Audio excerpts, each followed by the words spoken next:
आज आपण चकलीची भाजणी करणार आहोत। त्यासाठी इथे मी 2 कप तांदूळ घेतले आहे, 1 कप चण्याची डाळ घेतली आहे, मुगाची डाळ आणि उडदाची डाळ अर्धा कप आहे। हे आपण सगळं धुवून कपड्यावर वाळून घ्यायचं आहे, पण हे धुवून घेणं जरुरीचं आहे, त्याच्यामुळे भाजणी खूप खमंग होते। चकलीची भाजणी करण्याकरिता आपण हे तांदूळ धुवून वाळून घेतले। आता आपण ते मंद गॅसवरती भाजत ठेवूया।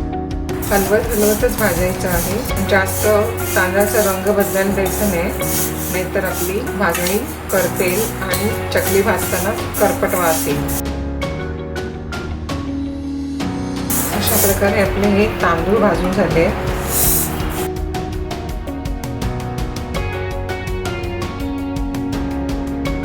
आता आपण चण्याची डाळ घालूया।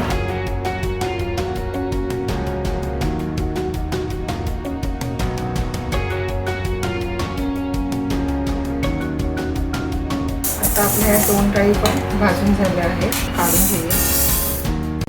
आता आपण 2 टेबलस्पून साबुदाणे भाजून घेऊया।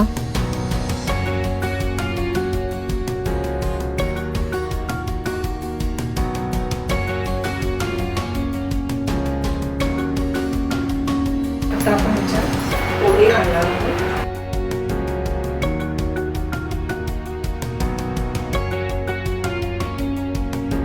पोहे देखील आपले भाजून झाले आहेत।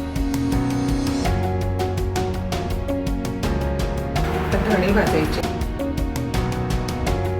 धणे पण भाजून झाले। आता आपण जिरं भाजून घेऊ।